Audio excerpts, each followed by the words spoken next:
Hello class, चलिए अब हम लोग आपका जो है ना, इसके पहले जो आपको 2 वीडियो आया वो आपका सामान्य विज्ञान से संबंधित है ना, अलग अलग 3 क्षेत्रों से, जैसे कि रसायन विज्ञान, भौतिकी विज्ञान, ठीक है, और जो जीव विज्ञान होता है उसमें हम लोगों ने जो आपका भौतिकी विज्ञान है उसको पहले ही पूरा कंप्लीट कर चुके हैं।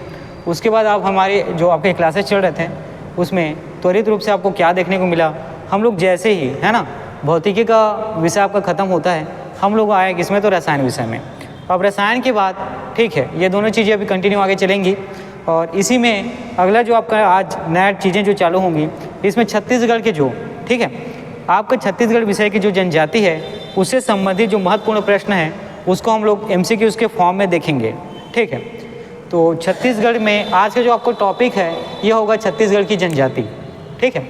छत्तीसगढ़ के विषय में आज आपकी जो टॉपिक है ये होगी छत्तीसगढ़ की जनजाति, और छत्तीसगढ़ की जनजाति का हम लोग टॉपिक वार है ना, टॉपिक वार या कहना चाहिए अध्याय है ना, अध्यायवार उसके जो महत्वपूर्ण प्रश्न हैं उसको हम लोग MCQ के फॉर्म में सॉल्व करेंगे, ठीक है, उसको हम लोग MCQ के फॉर्म में सॉल्व करेंगे।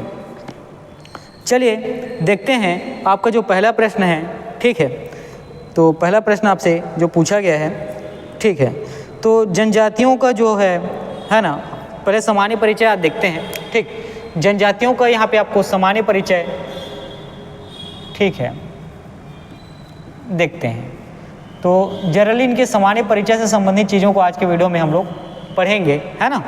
तो सामान्य परिचय में जनजाति में आपको देखने को मिलता है कि छत्तीसगढ़ में कितने प्रकार की है ना जनजाति पाई जाती है, ये प्रश्न आपसे पूछा गया है, ठीक। तो छत्तीसगढ़ में कितने प्रकार की जनजाति पाई जाती है, तो याद रखेंगे छत्तीसगढ़ में जो जनजाति हैं इनकी कितने प्रकार की है संख्या में, है ना, प्रकार की संख्या, तो याद रखना है कुल 42 प्रकार की जनजातियाँ छत्तीसगढ़ में पाई जाती हैं, ठीक। तो छत्तीसगढ़ में कितने प्रकार की जनजातियाँ पाई जाती हैं, तो याद रखना है 42 प्रकार की। और साथ ही इसमें मैं कुछ चीज़ ऐड ऑन करना चाहूँगा, इस 42 प्रकार की जो इनकी जनजातियाँ पाई जाती हैं है ना,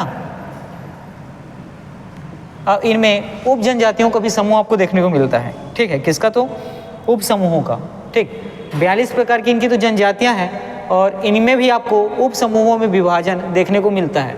तो जो उप विभाजन की संख्या है कितना है, तो याद रखेंगे 161 उप समूहों में ये विभाजित हैं, कितने, तो 161 उप समूहों में क्या है, तो विभाजित है ना।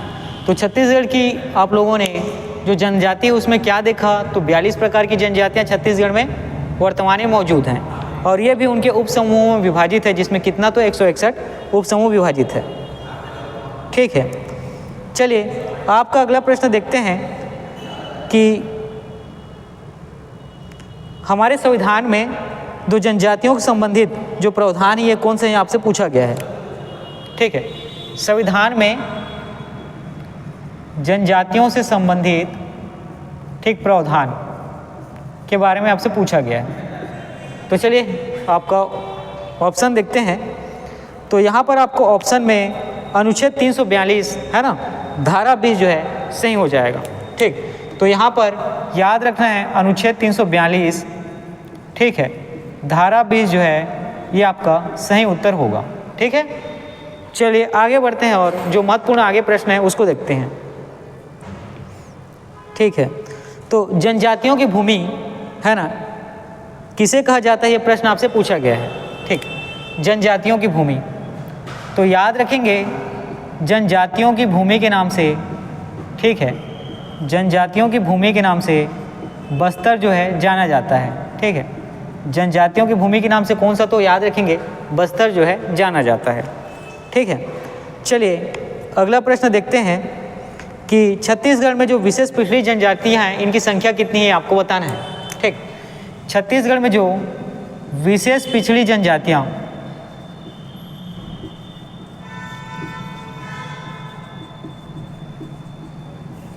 इनकी संख्या कितनी है ये आपको बताने हैं। तो देखिए इनकी संख्या है कुल 7, और 7 जो है 2 भागों में बटा है 5 और 2, ठीक है। 5 जनजातियों को विशेष पिछड़ी जनजाति के अंतर्गत किसने शामिल किया है, तो केंद्र ने, और जो 7 में जो 2 बचा ये इसको 2 को शामिल किया गया है किसके द्वारा, तो राज्य के द्वारा। ठीक है,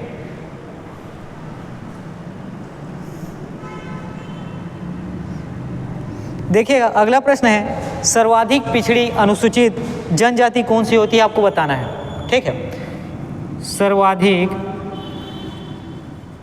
पिछड़ी अनुसूचित देखिएगा, सर्वाधिक पिछड़ी अनुसूचित जनजाति या जनजाति कौन सी होती है, प्रश्न आपको बताने हैं। और देखते हैं उत्तर में, यहाँ पर आपका उत्तर जो है अबुझमाड़िया होगा, है ना। यहाँ पर उत्तर कौन सा होगा, तो याद रखेंगे जो अबुझमाड़िया जनजाति है ये सर्वाधिक पिछड़ी जनजातियाँ हैं। ठीक है, अबुझमाड़िया जनजाति जो है सर्वाधिक पिछड़ी जनजातियों में गिनी जाती है। ठीक है, चलिए अगला प्रश्न देखते हैं। और आपका अगला प्रश्न है कि सांस्कृतिक रूप से, है ना, सांस्कृतिक रूप से सबसे समृद्ध जनजाति कौन सी है, ये आपको बताना है। ठीक है, सांस्कृतिक रूप से जो सबसे समृद्ध जनजाति है ये कौन सी है, आपको बताना है।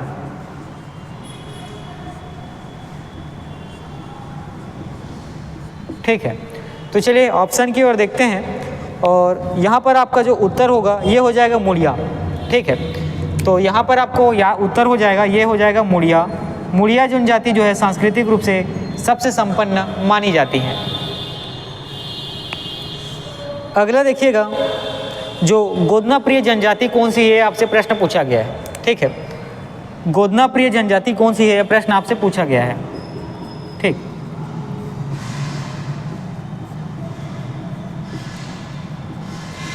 तो चलिए ऑप्शन की ओर गौर करते हैं, देखेंगे जो गोदना प्रिय जनजाति है, याद रखेंगे बैगा जनजाति जो है गोदना प्रिय जनजाति होती है। ठीक है, बैगा जनजाति जो है याद रखेंगे आपका ये गोदना प्रिय जनजाति के नाम से जानी जाती है। ठीक है, आगे बढ़ते हैं और अगला देखते हैं, सर्वाधिक जनजाति जनसंख्या वाला जिला कौन सा है, ये आपको बताने हैं। ठीक है, सर्वाधिक जनजाति जनसंख्या वाला जिला। ठीक है, सर्वाधिक जनजाति जनसंख्या वाला जिला कौन सा है, ये आपको बताने हैं। तो देखिएगा ऑप्शन जो भी हो इसका उत्तर आपके पास, है ना, जसपुर जिले के रूप में मिलेगा। ठीक है, तो कौन सा, तो याद रखना है जसपुर जिला जो है सर्वाधिक जनजाति जनसंख्या वाला जिला है। ठीक है, चलिए आगे बढ़ते हैं और अगला प्रश्न देखते हैं। अगला प्रश्न ये आपसे पूछा गया है, जो निर्जाति म्यूजियम स्थापित किया गया है ये कहाँ किया गया है, आपसे प्रश्न पूछा गया है। ठीक है, अगला प्रश्न है आपका, निर्जाति जो म्यूजियम है, ठीक है, निर्जाति जो म्यूजियम है ये किस स्थान पर स्थापित किया गया है, तो याद रखना है आपको, ये है आपका ऑप्शन देखते हैं, यहाँ हो जाएगा धर्मपुरा जगदलपुर में। ठीक है, तो निर्जाति म्यूजियम कहाँ किस स्थान पे, तो याद रखेंगे धर्मपुरा। ठीक है, धर्मपुरा जगदलपुर में ये आपको देखने को मिलता है। ठीक है, चलिए आगे बढ़ते हैं और देखते हैं अगला प्रश्न।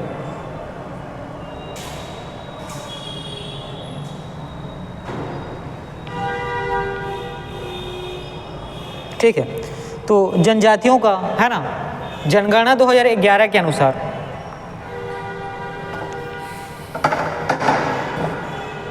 ठीक है, चलिए जनगणना 2011 हुआ था उससे संबंधित चीज़ों को जनजाति से, है ना, कोरिलेट कर देखते हैं। जनगणना 2011 के अनुसार जो जनजाति है, ठीक है, जनजाति का लिंगानुपात कितना होता है, ये प्रश्न आपसे पूछा जाएगा। तो यहाँ पर आपका उत्तर होगा 1020। ठीक है, प्रत्येक 1000 पुरुष में कितनी, तो 1000 महिला। ठीक है, चलिए आगे बढ़ते हैं और आपका अगले प्रश्न को देखते हैं। ठीक है, तो देखिएगा आपका जो अगला प्रश्न है, ठीक है, अब देखिए छत्तीसगढ़, है ना, विशेष पिछड़ी जनजातियों की संख्या मैंने आपको 7 बताया, जिसमें से 5 केंद्र ने घोषित किए हैं और 2 राज्य ने घोषित किए हैं। तो वो 2, ठीक है, वो 2 विशेष पिछड़ी जनजाति कौन है जिसे राज्य सरकार द्वारा घोषित किया गया है। ठीक है, तो चलिए यहाँ पर जो है आपका उत्तर हो जाएगा भुंजिया। पहला हो जाएगा भुंजिया, ठीक है। और दूसरा हो जाएगा इसी में पंडोप, ठीक है, दूसरा हो जाएगा इसी में आपको याद रखना है पंडोप, ठीक है। चलिए आगे बढ़ते हैं और अगला प्रश्न देखते हैं।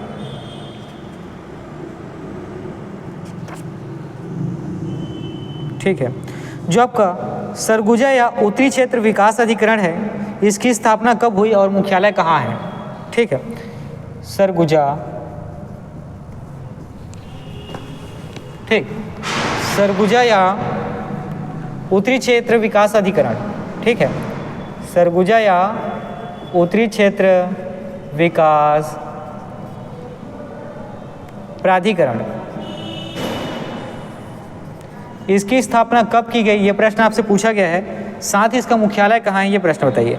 तो जो देखिए सरगुजा या उत्तरी क्षेत्र विकास प्राधिकरण, इसकी स्थापना मई 2004 में की गई। कब? तो मई 2004 में, ठीक है।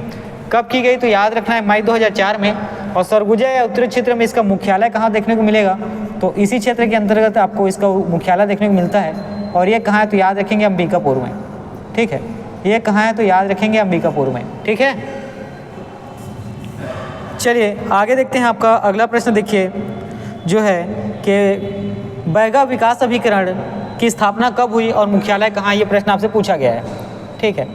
बैगा विकास अभिकरण, ठीक है, बैगा विकास अभिकरण, इसकी स्थापना कब की गई है? ये प्रश्न आपसे, तो याद रखेंगे 2 सितंबर 2009 को, ठीक है। 2 सितंबर 2009 को बैगा विकास अभिकरण की स्थापना की गई, ठीक है। और साथ ही इसका मुख्यालय कहाँ है? तो ये आपको देखने को मिलता है कबीरधाम में, ठीक है। साथ ही इसका मुख्यालय कहाँ है? तो ये आपको याद रखना है कबीरधाम में, ठीक है। कबीरधाम, वर्तमान का कबीरधाम, पूर्व का कवर्धा, ठीक है। वर्तमान में इसका नाम क्या है? तो कबीरधाम। पूर्व में इसका नाम क्या था? तो याद रखेंगे कवर्धा।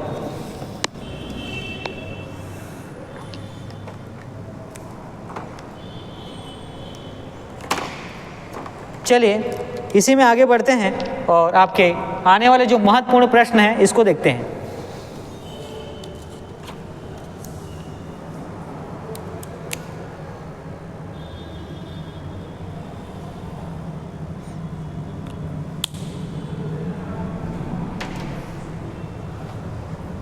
ठीक है, आपका प्रश्न है राष्ट्रीय अनुसूचित जनजाति आयोग का स्थापना का कब किया गया और प्रथम अध्यक्ष कौन है? ठीक है, आपका प्रश्न है देखिए राष्ट्रीय जनजाति आयोग, ठीक है, राष्ट्रीय जनजाति आयोग का स्थापना कब किया गया और साथ ही इसके जो प्रथम अध्यक्ष हैं ये कौन है? ये प्रश्न आपसे पूछा गया है। तो देखिएगा सबसे पहले तो आपको जो आयोग की स्थापना है ये जो है सन 2004 में किया गया, ठीक। सन कब? तो 2004 में। और साथ ही इसके प्रथम अध्यक्ष कौन है? तो याद रखेंगे नंद कुमार सहाय जी इसके प्रथम अध्यक्ष थे, ठीक है। नंद कुमार सहाय जी इसके जो है प्रथम अध्यक्ष थे, ठीक है। चलिए आगे बढ़ते हैं और आने वाले आपके महत्वपूर्ण प्रश्नों को देखते हैं, ठीक है। तो देखिए आपका जो अगला प्रश्न है इसमें जो है पूछा गया है कि पटौनी विवाह कौन सी जनजाति करती है? आपसे पूछा गया है, ठीक है। अगला प्रश्न में जो पटौनी विवाह है ये कौन सी जनजाति करती है? प्रश्न आपसे पूछा गया है। तो पटौनी विवाह के बारे में याद रखेंगे गौड़ जनजाति के द्वारा पटौनी विवाह किया जाता है, ठीक है। किसके द्वारा? तो गौड़ जनजाति द्वारा पटौनी विवाह किया जाता है। साथ ही अगला जो है ये है आपका पाटो विवाह कौन सी जनजाति के द्वारा किया जाता है? ये प्रश्न आपसे पूछा गया है, ठीक है। जो पाटो विवाह है ये कौन सी जनजाति के द्वारा किया जाता है? ये प्रश्न आपसे पूछा गया है। तो याद रखेंगे यहाँ आपका उत्तर हो जाएगा कोरकू जनजाति द्वारा, ठीक है। कोरकू जनजाति द्वारा पाटो विवाह किया जाता है। और पटौनी विवाह के बारे में याद रखेंगे गौड़ जनजाति द्वारा किया जाता है, ठीक है। साथ ही एक विवाह जिसको काडम्बरा विवाह या पुष्प विवाह कहते हैं, साथ ही, है ना। अगला प्रश्न देखिएगा आपका काडम्बरा विवाह या पुष्प विवाह कहते हैं ये कौन सी जनजाति करती है? तो याद रखेंगे अबुझमाड़िया जनजाति के द्वारा काडम्बरा या पुष्प विवाह किया जाता है। किसके द्वारा? तो अबुझमाड़िया जनजाति द्वारा, ठीक है। चलिए आपके महत्वपूर्ण प्रश्नों की कड़ी में हम लोग आगे बढ़ते हैं और आने वाले प्रश्नों को देखते हैं। ठीक है।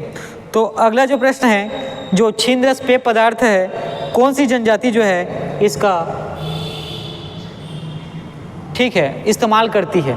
ठीक है, अगला जो प्रश्न है देखिए, जो आपका है छिंद्रस, ठीक है, छिंद्रस जो पेय पदार्थ है, कौन सी जनजाति इसका, है ना, पेय पदार्थ के रूप में इस्तेमाल करती है। तो देखिएगा यहाँ आपका उत्तर होगा माड़िया एवं अबुझ माड़िया। ठीक है, माड़िया एवं अबुझ माड़िया दोनों जनजाति के द्वारा छिंद्रस पेय पदार्थ का इस्तेमाल या प्रयोग, है ना, पेय पदार्थ के रूप में किया जाता है। आपका जो अगला प्रश्न है, पेज या पसिया, ठीक है, पेज या पसिया पेय पदार्थ का उपयोग कौन सी जनजाति करती है, प्रश्न आपसे पूछा गया है। तो याद रखेंगे, पेज या पसिया पेय पदार्थ का उपयोग जो है गोंड जनजाति के द्वारा किया जाता है। किसके द्वारा? तो गोंड जनजाति के द्वारा। ठीक है, अगला देखिए, जो भूंजिया जनजाति है, ठीक है, भूंजिया जनजाति के रसोई घर को किस नाम से जाना जाता है, ये प्रश्न आपसे पूछा गया है।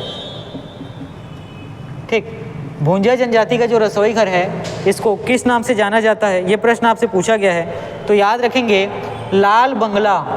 ठीक है, लाल बंगला जो रसोई घर है, ये भूंजिया जनजाति का रसोई घर है। याद रखेंगे, इससे प्रश्न आपके, है ना, इससे संबंधित प्रश्न आपके किसमें पूछे गए थे, तो छत्तीसगढ़ पीएससी में यही प्रश्न आपका आया था कि लाल बंगला रसोई घर है किस जनजाति का, तो याद रखना है भूंजिया जनजाति का। ठीक है, उसी प्रकार माई घर, ठीक है, उसी प्रकार जो माई घर होता है ना, उसी प्रकार अगला हम लोग देखते हैं, जो माई घर रसोई घर होता है, ठीक है, माई घर, ठीक है,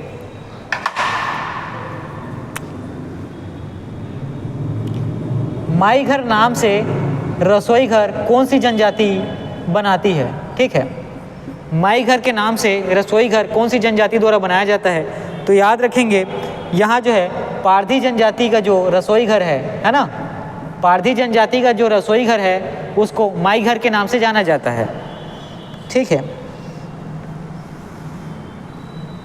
और बस्तर में चावल से निर्मित पेय पदार्थों को किस नाम से जाना जाता है, ये प्रश्न आपसे पूछा गया है। ठीक है, बस्तर में जो चावल से निर्मित पेय पदार्थ है,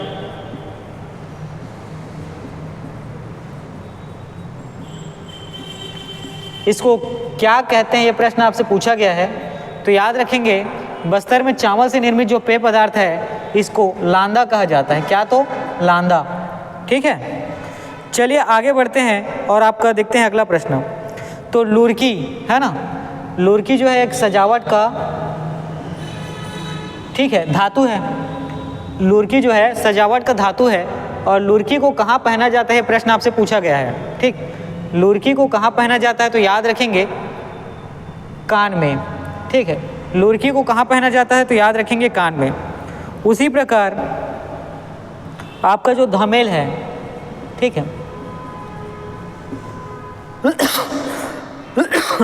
सॉरी, है ना,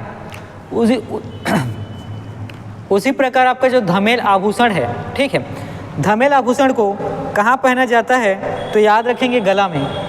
ठीक है, धमेल जो आभूषण है इसको कहाँ पहना जाता है, तो याद रखेंगे गला में, है ना। धमेल आभूषण को कहाँ पहनते हैं, तो याद रखेंगे आपको गला में। ठीक है, अगला देखिए, जो सुरडा या सुर्रा है, ठीक है, अगला देखिए, जो सुरडा या सुर्रा है, इस आभूषण को कहाँ पे पहना जाता है, तो याद रखेंगे गला में, है ना, कहाँ, तो गला में। चलिए इसी में आगे बढ़ते हैं और देखते हैं, जो कमार जनजाति है ना, कमार जनजाति जो स्थानांतरित कृषि करती है, उसे किस नाम से पुकारा जाता है। ठीक है, कमार जनजाति जो स्थानांतरित कृषि करती है उसे क्या कहते हैं, तो याद रखिएगा उसको दाहिया या दाही के नाम से जाना जाता है। ठीक, दाहिया या दाही के नाम से जाना जाता है। साथ ही अगला जो है कोरवा जनजाति, है ना, कोरवा जनजाति जो स्थानांतरित कृषि करती है, इसको किस नाम से जाना जाता है, तो देखिए आपके उत्तर में यहाँ जो है देवारी, है ना, देवारी आपका सही उत्तर होगा। कोरवा जनजाति के द्वारा जो स्थानांतरित किया जाता है, कृषि किया जाता है, उसको देवारी के नाम से जाना जाता है, ठीक है। उसी प्रकार अगरिया जनजाति, है ना, अगरिया जनजाति के बारे में याद रखेंगे, इनका जो है मुख्य व्यवसाय क्या होता है, ठीक।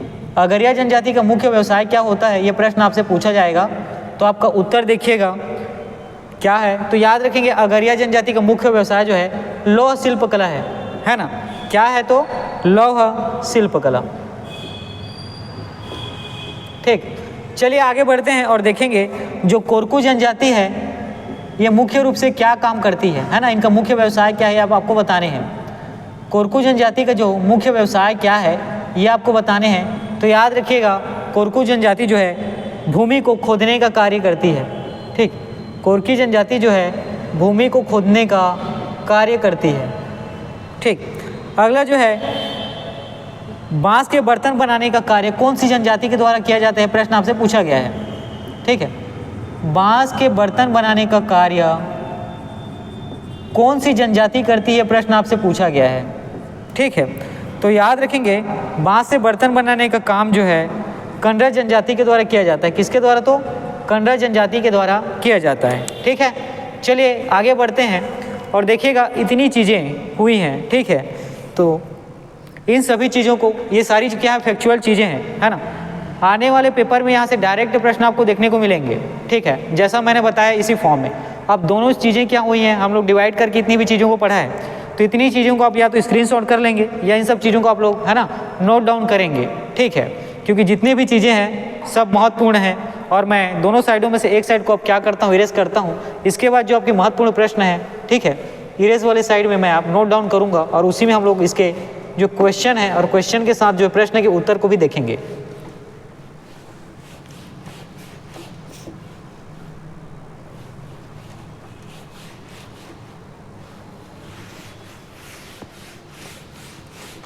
ठीक है, देखिए हम लोगों ने लास्ट क्वेश्चन कौन सा पढ़ा था कि जो बांस के बर्तन बनाने वाला कार्य है वह कौन सी जनजाति के द्वारा किया जाता है, ये आपका लास्ट प्रश्न था, ठीक है। तो याद रखेंगे कंडारा जनजाति के द्वारा बांस के बर्तन बनाने का काम किया जाता है।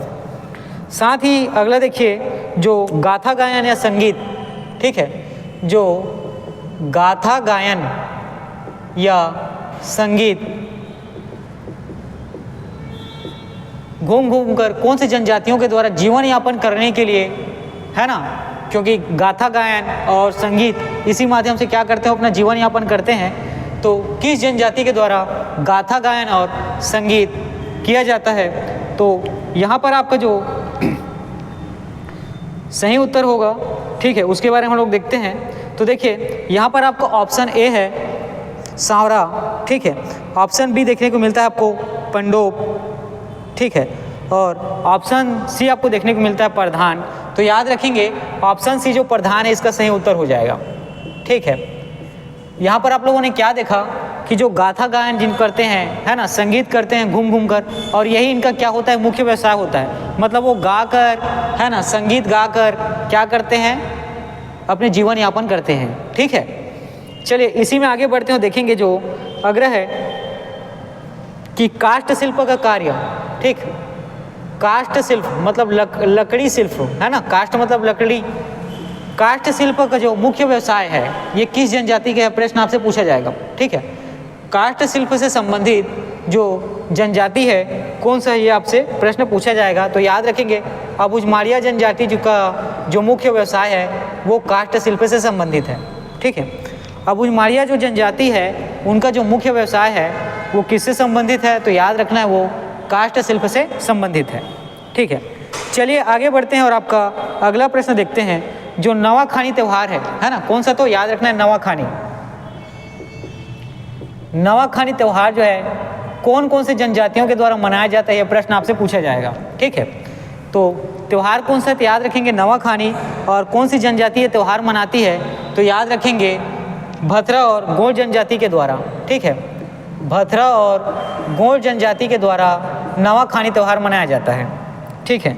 और नवाखानी त्यौहार जो मनाया जाता है वो किस खुशी में मनाया जाता है, तो याद रखेंगे नई फसल आने के, है ना, नई फसल आने के खुशी में नवाखानी त्यौहार जो है गोंड और भथरा जनजाति के द्वारा मनाया जाता है, ठीक है। नई फसल आने की खुशी में, है ना, नई फसल जब लगती है तो उसी की खुशी में नवाखानी त्यौहार जो है भद्रा और गौड़ जनजाति के द्वारा मनाया जाता है। ठीक है, अगला देखिए जो बीज बोहनी, कोरा और धेरसा, ठीक है, बीज बोहनी ये सब त्यौहार हैं, याद रखना है ना। बीज बोहनी, कोरा और धेरसा ये त्यौहार जो है, ये सारे त्यौहार जो है कौन से जनजाति के द्वारा मनाए जाते हैं, प्रश्न आपसे पूछा जाएगा। ठीक है, बीज बोहनी, कोरा और धेरसा ये त्यौहार किन जनजातियों के द्वारा मनाया जाता है, तो याद रखेंगे ये तीनों त्यौहार जो है कोरवा जनजातियों में प्रमुख रूप से मनाया जाता है। ठीक है, आप लोगों ने 3 त्यौहार देखा, बीज बोहनी, कोरा और धेरसा त्यौहार, ये तीनों त्यौहार जो है कोरवा जनजातियों के द्वारा मनाई जाती है। ठीक है, चलिए आगे देखते हैं आमाखाई त्यौहार। ठीक है, आमाखाई त्यौहार जो है कौन सी जनजाति मनाती है, प्रश्न आपसे पूछा जाएगा, है ना। आमाखाई त्यौहार जो है कौन सी जनजाति मनाती है, तो याद रखेंगे आमाखाई त्यौहार जो है गौड़ जनजाति के द्वारा मनाया जाता है। किसके द्वारा, तो गौड़ जनजाति के द्वारा। और कौन से अवसर पर, तो याद रखेंगे आम जब पकता है ना, आम के पकने के अवसर पर आमाखाई त्यौहार गौड़ जनजाति के द्वारा मनाया जाता है। ठीक है, आम के पकने पर, ठीक है, आम के पकने पर आमाखाई त्यौहार जो है गौड़ जनजातियों के द्वारा क्या किया जाता है, तो मनाया जाता है। ठीक है, उसके बाद अगला जो है मड़ई महोत्सव, है ना, बहुत ही प्रसिद्ध है बस्तर में, याद रखेंगे इसके बारे में प्रॉपर मैं आपके लिए लेक्चर लाऊंगा। ठीक है, मड़ई त्यौहार, है ना, ये पूरे भारत में अलग तरीके से मनाया जाता है। ठीक है, ये पूरे भारत में अलग तरीके से मनाया जाने वाला दशहरा का त्यौहार है। ठीक है, जिसको क्या कहा जाता है, मड़ई त्यौहार के नाम से जाना जाता है। और पूरे भारत में सबसे अधिक दिनों तक चलने वाला त्यौहार है, कौन सा, तो मड़ई त्यौहार। ठीक है, तो चलिए मड़ई त्यौहार से संबंधित कुछ इंपॉर्टेंट चीज़ों को देखते हैं। तो देखिएगा मड़ई त्यौहार जो मनाया जाता है कौन से जनजातियों के द्वारा, तो याद रखेंगे मुड़िया और माड़िया। ठीक है, मुड़िया जनजाति और माड़िया जनजाति के द्वारा मड़ई त्यौहार मनाया जाता है। ठीक है, मुड़िया जनजाति और माड़िया जनजाति के द्वारा मड़ई त्यौहार मनाया जाता है। इससे कुछ इंपॉर्टेंट चीज़ों को देखते हैं। इस त्यौहार में अंगा देव की पूजा की जाती है। ठीक है, मड़ई त्यौहार में याद रखेंगे अंगा देव की पूजा की जाती है। साथ ही, है ना, माह से फागुन तक यह त्यौहार चलता है। ठीक है, माघ माह से लेके फाल्गुन तक, ठीक है, मड़ई त्यौहार जो है आपको चलता है। और ये मड़ई त्यौहार कहाँ होता है, तो याद रखेंगे नारायणपुर में, है ना, कहाँ, तो नारायणपुर जिले में मड़ई महोत्सव होता है। ठीक है, बहुत ही इंपॉर्टेंट है ना, सुपर मोस्ट इंपॉर्टेंट है, याद रखेंगे। मड़ई त्यौहार मनाता कौन है, तो याद रखेंगे मुड़िया और माड़िया जनजाति।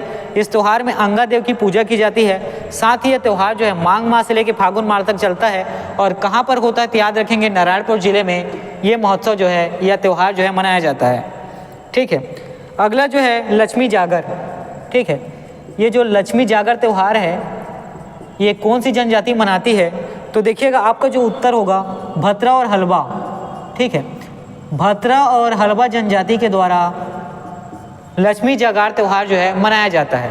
ठीक है, भद्रा और हलबा जनजाति के द्वारा लक्ष्मी जागर त्यौहार जो है मनाया जाता है।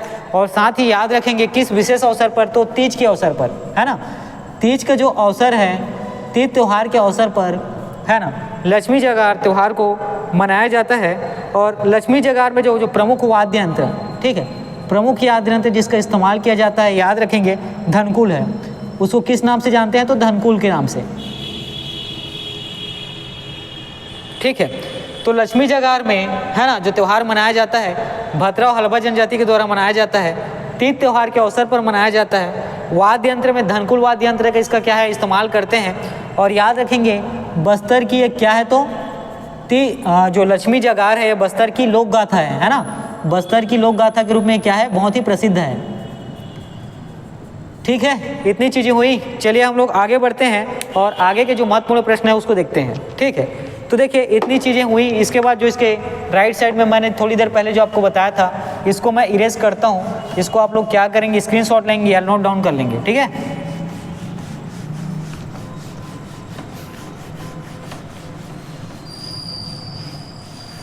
देखिए लास्ट प्रश्न हम लोगों ने क्या देखा था, जो लक्ष्मी जागर त्यौहार है, ठीक है, ये कौन सी जनजाति मनाती है, तो ये आप लोगों ने देखा था भद्रा और हड़प्पा जनजाति के द्वारा मनाया जाता है। साथ ही किस अवसर पर, तो याद रखेंगे तीज त्यौहार के अवसर पर ये जो है महोत्सव है ना मनाया जाता है। साथ में याद रखेंगे इस महोत्सव में जो प्रमुख वाद्य यंत्र जिसका इस्तेमाल किया जाता है वह है धनकुल, ठीक है। इस अवसर पर जो प्रमुख वाद्य यंत्र जिसका इस्तेमाल किया जाता है कौन सा होता है, तो धनकुल होता है। और लक्ष्मी जागर जो है बस्तर की लोक कथा के रूप में क्या है, तो प्रसिद्ध है, ठीक है। अगला देखिए जो कर्मा त्यौहार है ना, इससे संबंधित प्रश्न आपको पीएससी में है ना देखने को मिले हैं। कर्मा त्यौहार, ठीक है, तो कर्मा त्यौहार के बारे में याद रखेंगे कौन सी जनजाति मनाती है, तो देखिए आजकल कर्मा त्यौहार को सभी जनजातियों के द्वारा मनाया जा रहा है। फिर भी जो प्रमुख जनजाति है ना, उसमें आप याद रखेंगे उरांव, ठीक है। तो कर्मा त्यौहार जो है वो कौन सी जनजाति है जिनके द्वारा प्रमुख रूप से मनाया जाता है, तो याद रखेंगे उरांव।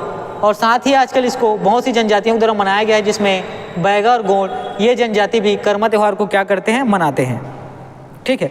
बैगा गोंड हो गया, बिंझवार हो गया है ना, आपका कमार है, पांडो है, मुंडा है और साथ ही बिरहोर, इन सभी जनजातियों के द्वारा कर्मा त्यौहार मनाया जाता है। लेकिन प्रमुख रूप से आपको याद रखना है उरांव, ठीक है। और कब मनाया जाता है, तो याद रखेंगे भादो मास में, है ना, भादो के महीने में, भादो के मास में कर्मा त्यौहार मनाया जाता है, ठीक है। और याद रखेंगे कर्मा त्यौहार प्रसिद्ध किस क्षेत्र में, तो याद रखेंगे सरगुजा क्षेत्र में इसका है ना प्रचलन आपको देखने को ज़्यादा मिलता है। कर्मा त्यौहार का प्रचलन आपको सरगुजा क्षेत्र में ज़्यादा देखने को मिलता है। चलिए आगे बढ़ते हैं और देखेंगे आपका अगला प्रश्न।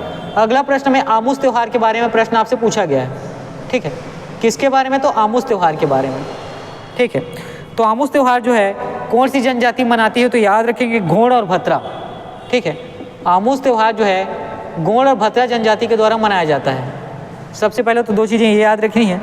दूसरा याद रखना है श्रावण अमावस्या के दिन मनाया जाता है, श्रावण अमावस्या के दिन, ठीक है, ये मनाया जाता है, ठीक है। तो आमूस त्यौहार जो है प्रमुख रूप से किन जनजातियों के द्वारा मनाया जाता है, तो याद रखेंगे गोंड और भत्रा जनजाति के द्वारा।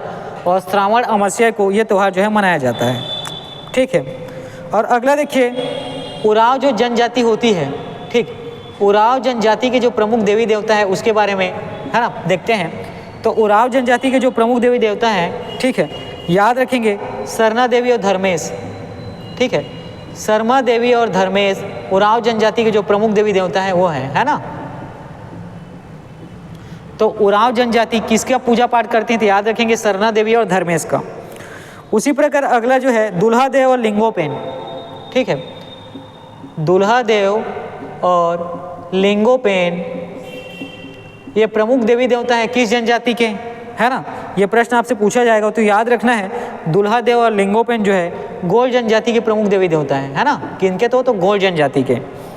अगला देखिए जो सूरज या सूर्य देव, ठीक है, सूरज या जो हमारे सूर्य देव है ना, ये कौन सी जनजाति के प्रमुख देव हैं, ये प्रश्न आपसे पूछा जाएगा। तो देखिए इसका उत्तर होगा बिरहोर, ठीक है। बिरहोर जो है प्रमुख रूप से सूरज या सूर्य देव को क्या करती है, पूजा अर्चना उपासना करती है, ठीक है। आगे देखते हैं जो शिकार देवी, ठीक है। शिकार देवी ये प्रमुख देवी देवता है किस जनजाति के, प्रश्न आपसे पूछा जाएगा। तो याद रखना है भत्रा जनजाति जो है शिकार देवी की है ना पूजा करने वाले प्रमुख जनजाति है। भत्रा जनजाति जो है शिकार देवी की पूजा करने वाली प्रमुख जनजाति है। चलिए आगे बढ़ते हैं और देखते हैं आपका अगले प्रश्न, ठीक है। जैसे कि अगला जो है आपका देखिएगा सैला नृत्य, ठीक। सैला नृत्य जो है कौन से है ना देवी देवता के लिए है ना खुश करने के लिए किया जाता है, तो याद रखेंगे आदिदेव, ठीक है। आदिदेव को प्रसन्न करने के लिए सैला नृत्य किया जाता है, ठीक। आदिदेव को प्रसन्न करने के लिए है ना सैला नृत्य किया जाता है। अगला जो है खम स्वांग, है ना, खम स्वांग, इससे आजकल चीज़ें बहुत आपको नारायणपुर में देखने को मिलेंगी, ठीक है। खम स्वांग, ठीक है। खम स्वांग नृत्य कौन सी देवी देवता को खुश करने के लिए किया जाता है, तो याद रखेंगे खंडरा देव, याद रखेंगे खंडरा देव, ठीक है। जो खम स्वांग नृत्य है यह कौन से देवी देवताओं को खुश करने के लिए किया जाता है, याद रखेंगे खंडरा देव। इसी में आपका जो अगला है मायोपाटा नृत्य, ठीक है। अगला कौन सा है, तो मायोपाटा नृत्य, है ना। मायोपाटा नृत्य जो है ये कौन से देवी देवता को प्रसन्न करने के लिए किया जाता है? तो याद रखेंगे सिरहादेव, ठीक है, याद रखेंगे कौन सा है, तो सिरहादेव। सिरहादेव को प्रसन्न करने के लिए मायोपाटा नृत्य जो है आदिवासियों के द्वारा किया जाता है। साथ ही अगला जो है करमसेनी देव, ठीक है, करमसेनी देवी देवता को प्रसन्न करने के लिए, ठीक है, कौन सा नृत्य किया जाता है? तो याद रखेंगे कर्मा नृत्य, है ना। कर्मा नृत्य करके करमसेन देवी देवता को क्या किया जाता है? प्रसन्न किया जाता है।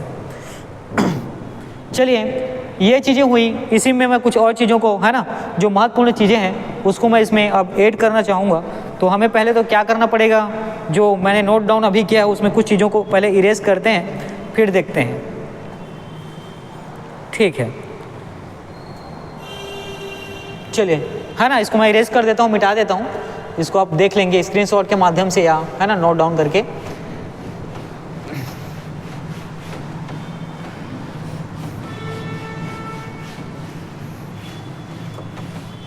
चलिए अगला प्रश्न देखिए।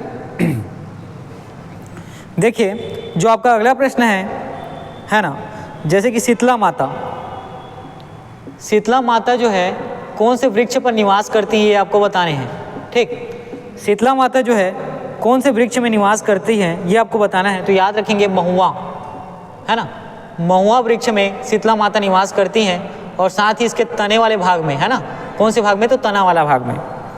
अगला प्रश्न है जो रूपशिला, है ना, रूपशिला देवी देवता जो है ये कौन से वृक्ष में निवास करते हैं, इसके बारे में प्रश्न आपसे पूछा जाएगा।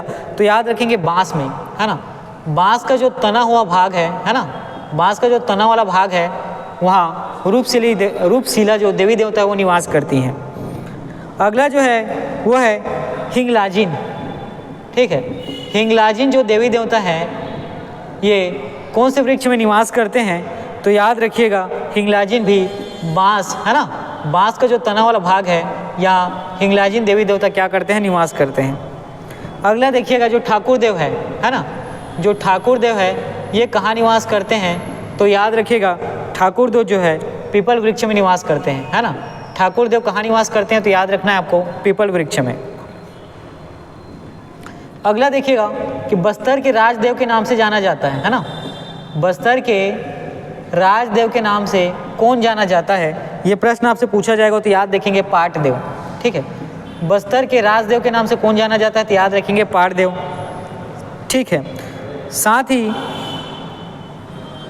बस्तर के पितृदेव, है ना, बस्तर के पितृदेव के नाम से कौन से देव जाने जाते हैं ये आपको बताने हैं। तो देखिए यहाँ पर आपका उत्तर हो जाएगा डूमा देव, यहाँ आपका उत्तर कौन सा हो जाएगा? डूमा देव, है ना।